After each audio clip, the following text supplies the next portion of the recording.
Assalamualaikum warahmatullahi wabarakatuh. Saya Siti Hayati dan rekan-rekan saya, kita dari kelompok 8 akan mempresentasikan tentang PBB dan Bea Materai.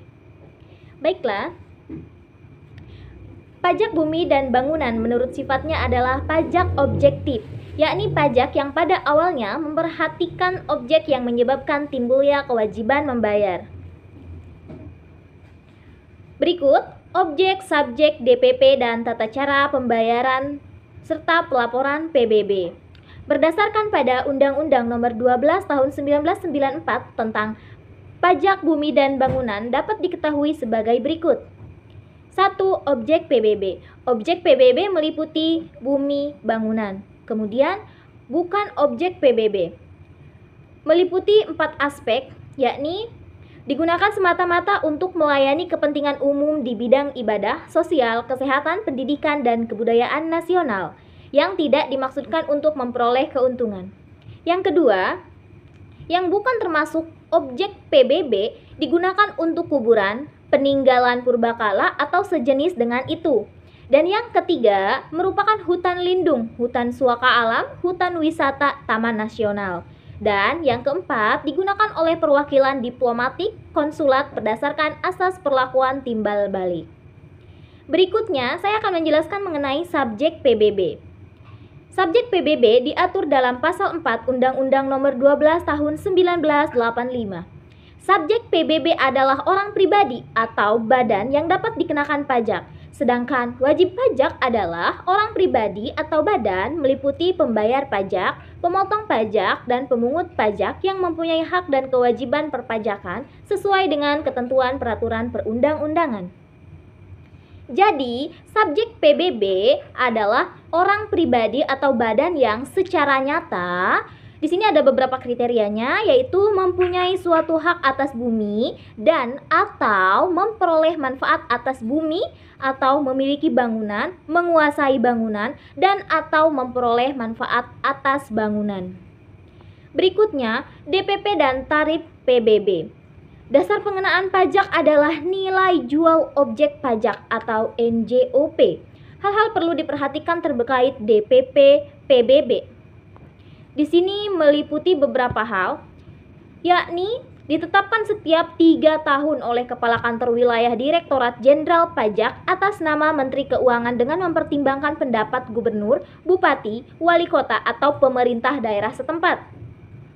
Berikutnya, dasar perhitungan pajak adalah yang ditetapkan serendah-rendahnya 20% dan setinggi-tingginya 100% dari nilai jual objek pajak atau NJOP. Nilai jual objek pajak yang selanjutnya disebut dengan NJOP adalah harga rata-rata yang diperoleh dari transaksi jual beli yang terjadi secara wajar, dan bila mana tidak terdapat transaksi jual beli, nilai jual objek pajak ditentukan melalui perbandingan harga dan objek lain yang sejenis.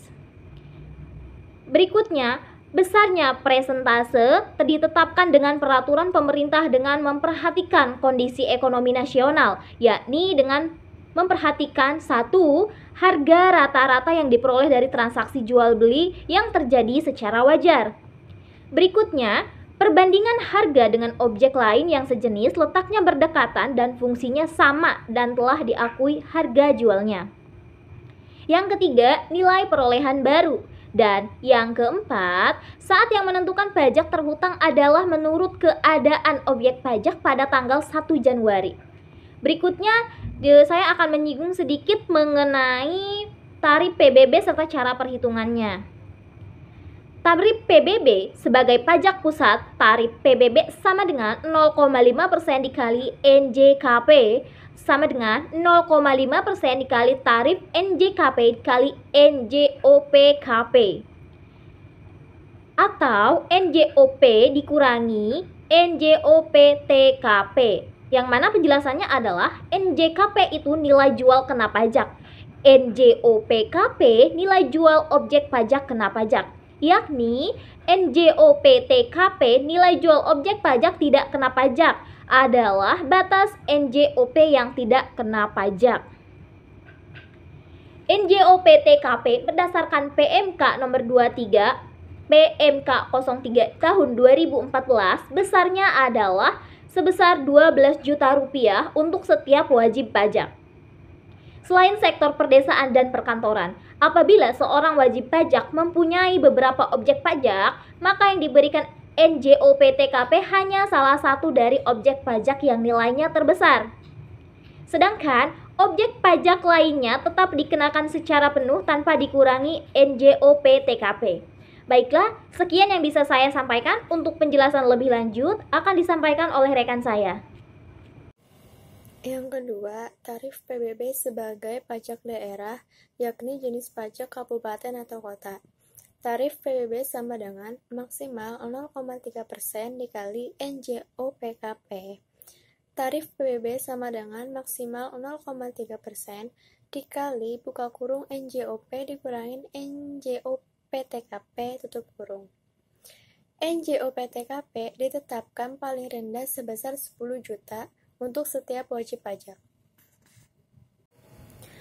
Hal-hal yang perlu diketahui terkait PBB sektor perdesaan dan perkotaan berdasarkan Undang-Undang Nomor 28 Tahun 2009 tentang Pajak Daerah dan Retribusi Daerah. Yang pertama, PBB perdesaan dan perkotaan adalah pajak atas bumi bangunan yang dimiliki, dikuasai, dan dimanfaatkan oleh orang pribadi atau badan, kecuali kawasan yang digunakan untuk kegiatan usaha perkebunan, perhutanan, dan pertambangan. Yang kedua, NJOP adalah harga rata-rata yang diperoleh dari transaksi jual-beli yang terjadi secara wajar, dan bila mana tidak terdapat transaksi jual-beli, NJOP ditentukan melalui perbandingan harga dengan objek lain yang sejenis atau nilai perolehan baru atau NJOP pengganti. Yang ketiga, SPPT adalah surat yang digunakan untuk memberitahukan besarnya PBB perdesaan dan perkotaan yang terutang kepada wajib pajak. Yang keempat, saat yang menentukan pajak yang terutang adalah menurut keadaan objek pajak pada tanggal 1 Januari. Yang kelima, tempat pajak yang terutang adalah di wilayah daerah yang meliputi letak objek pajak. Tata cara pembayaran dan pelaporan.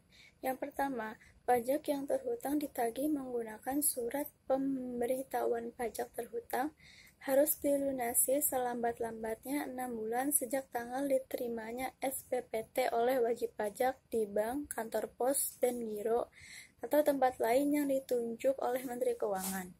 Yang kedua, pajak yang terhutang berdasarkan surat ketetapan pajak harus dilunasi selambat-lambatnya 1 bulan sejak tanggal diterimanya surat ketetapan pajak oleh wajib pajak.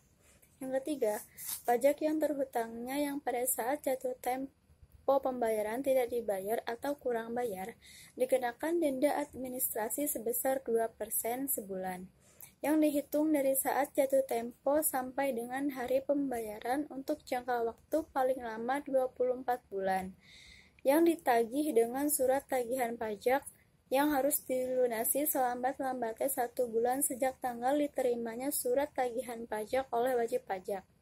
Apabila masih belum dibayar juga, dapat diterbitkan surat paksa. Bismillahirrahmanirrahim. Assalamualaikum warahmatullahi wabarakatuh. Perkenalkan, nama saya Yuli Kurniawati. Bea Materai. Dasar hukum pengenaan bea materai adalah Undang-Undang Nomor 13 Tahun 1985 dan peraturan-peraturan lain di bawahnya yang berkait antara lain. 1. Peraturan Pemerintah Nomor 24 Tahun 2000 tentang perubahan tarif bea materai dan besarnya batas pengenaan harga normal dan dikenakan bea materai. 2. Keputusan Menteri Keuangan Nomor 70 atau PMK 03 2014 tentang cara pemeteraian. Kemudian beberapa definisi yang dapat dari Undang-Undang Nomor 13 Tahun 1985.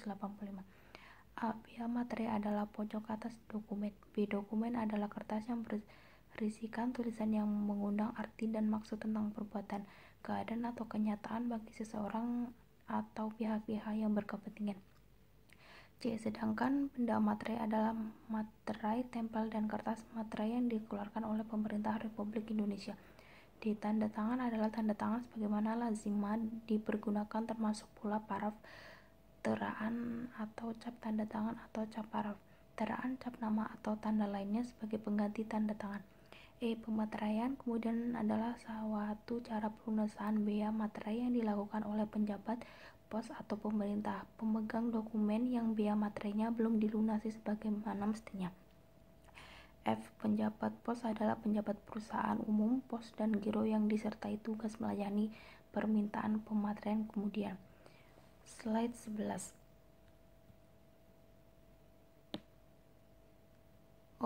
1. Objek, subjek, tarif, dan tata cara pelunasan bea materai. Berdasarkan Peraturan Pemerintah Nomor 24 Tahun 2000 tentang perubahan tarif bea materai dan besarnya batas pengenaan harga nominal yang dikenakan bea materai diketahui sebagai berikut.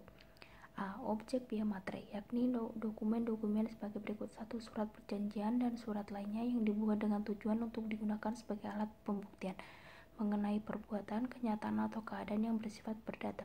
Surat-surat lainnya antara lain surat kuasa, surat hibah, surat pernyataan. 2. Akta-akta notaris termasuk salinannya.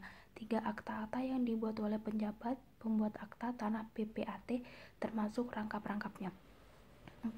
Surat yang memuat jumlah uang, yaitu A. Yang menyebutkan penerimaan uang, B. Yang menyatakan pembukaan uang atau penyimpanan uang dalam rekening bank, C. Yang berisi pemberitahuan saldo rekening di bank, atau D. Yang berisi pengakuan bahwa hutang uang seluruhnya atau sebagaimana telah dilunasi atau diperhitungkan. 5. Surat berharga seperti wesel, promes, dan accept. 6. Dokumen yang digunakan sebagai alat pembuktian di muka pengadilan, yaitu A. Surat-surat biasa dan surat-surat kerumah tanggaan, B. Surat-surat yang semula tidak dikenakan bea materai berdasarkan tujuannya jika digunakan untuk tujuan lain atau digunakan oleh orang lain selain dari maksud semula. Slide 12. Bukan objek bea materai. Tidak dikenakan bea materai atas 1. Dokumen yang berupa A. Surat penyimpan barang, B. Konsumen, C. Surat angkutan penumpang dan barang, D. Keterangan pemindahan yang dituliskan di atas dokumen sebagaimana dimaksud dalam angka 1, angka 2, dan angka 3. B. Bukti untuk pengiriman dan penerimaan barang. C. Surat pengiriman barang untuk dijual atas tanggungan pengirim. D. Surat-surat lainnya yang dapat disamakan dengan surat-surat sebagaimana dimaksud dalam angka 1 sampai angka 6. 2. Segala bentuk ijazah. 3. Tanda terima gaji, uang tunggu, pensiun, uang tunjangan, dan pembayaran lainnya yang ada kaitannya dengan hubungan kerja, serta surat-surat yang diserahkan untuk mendapatkan pembayaran itu. 4. Tanda bukti penerimaan uang negara dari kas negara, kas pemerintah daerah, dan bank. 5. Kwitansi untuk semua jenis pajak dan untuk penerimaan lainnya yang dapat disamakan dengan itu dari kas negara, kas pemerintah daerah, dan bank. 6. Tanda penerimaan uang yang dibuat untuk keperluan interorganisasi. 7. Dokumen yang menyebutkan tabungan pembayaran uang tabungan kepada penabung oleh bank koperasi dan badan-badan lainnya yang bergerak di bidang tersebut. 8. Surat gadai yang diberikan oleh perusahaan jawatan penggadaian. 9. Tanda pembagian keuntungan atau bunga dari efek dan dengan nama dan dalam bentuk apapun. Slide ke-13. B. Subjek materi. Bea materai terhutang oleh pihak-pihak yang menerima atau pihak-pihak yang mendapat manfaat dari dokumen kecuali pihak atau yang bersangkutan menentukan lain. Misal, 1. Dalam hal dokumen dibuat sepihak, misalnya kwitansi, bea materai terhutang oleh penerima kwitansi. 2. Dalam hal dokumen dibuat oleh dua pihak atau lebih, misalnya surat perjanjian di bawah tangan, maka masing-masing pihak terhutang bea materai atas dokumen yang diterimanya. 3. Jika surat perjanjian dibuat dengan akta notaris, maka bea materai yang terhutang baik atas asli sahih yang disimpan oleh notaris maupun salinannya yang diperuntukkan pihak-pihak yang bersangkutan terhutang oleh pihak-pihak yang mendapat manfaat dari dokumen tersebut. Yang dalam contoh ini adalah pihak-pihak yang mengadakan perjanjian. 4. Jika pihak atau pihak yang bersangkutan menentukan lain, maka bea materai terhutang oleh pihak atau pihak-pihak yang ditentukan adalah dokumen tersebut. Saat terhutang bea materai. 1. Dokumen yang dibuat oleh satu pihak adalah pada saat dokumen itu diserahkan. 2 dokumen yang dibuat oleh lebih dari satu pihak adalah pada saat selesainya dokumen dibuat. 3 dokumen yang dibuat di luar negeri adalah pada saat digunakan di Indonesia. Macam-macam bea materai. 1. Materai tempel, 2. Kertas materai, 3. Pemateraian kemudian. Yakni pemateraian kemudian adalah suatu cara pelunasan bea materai yang dilakukan oleh penjabat pos atas permintaan pemegang dokumen yang bea materainya belum dilunasi sebagaimana mestinya. Terima kasih. Assalamualaikum warahmatullahi wabarakatuh. Saya Ketika Sari ingin melanjutkan materi. Bea materai. Bea materai adalah suatu pajak atas dokumen yang telah ditetapkan sesuai seperti Undang-Undang Bea Materai. Nah, sedangkan benda materai adalah suatu kertas materai tempel yang telah dikeluarkan oleh pemerintah Republik Indonesia. Tarif bea materai yaitu dokumen yang dikenai bea materai dengan tarif tetap sebesar 10.000 yang berlaku mulai 1 Januari 2021. Nah, tarif tersebut bisa dapat dinaikkan ataupun diturunkan sesuai dengan peraturan pemerintah yang setelah berkonsultasi dengan Dewan Perwakilan Rakyat. Dokumen yang dapat dikenai tarif bea materai dapat dikenakan tarif tetap yang berbeda dalam rangka melaksanakan program pemerintah dan mendukung pelaksanaan kebijakan moneter atau sektor keuangan yang sesuai dengan pasal 6 ayat 3 Undang-Undang Nomor 10 Tahun 2020. Selanjutnya adalah cara pembayaran bea materai seperti 1. Materai tempel yang dengan ciri-ciri gambar lambang negara, frasa materai tempel, dan angka yang menunjukkan nilai nominal. Dan yang kedua adalah materai elektronik yang merupakan materai yang memiliki kode unik dan keterangan tertentu yang diatur dengan peraturan menteri. Yang ketiga adalah materai dalam bentuk lain yang merupakan materai yang dibuat dengan menggunakan sistem teraan materai digital, sistem komputerisasi, teknologi percetakan, dan sistem atau teknologi lainnya yang merupakan materai yang dibuat dengan menggunakan sistem tersebut. Yang keempat adalah surat setoran pajak. Pemeteraian itu sendiri dilakukan untuk 1. Dokumen yang bea materainya tidak atau kurang dibayar. Yang kedua, dokumen yang digunakan sebagai alat bukti pengadilan. Yang ketiga adalah pihak yang wajib membayar bea materai melalui pemateraian kemudian merupakan pihak yang terutang.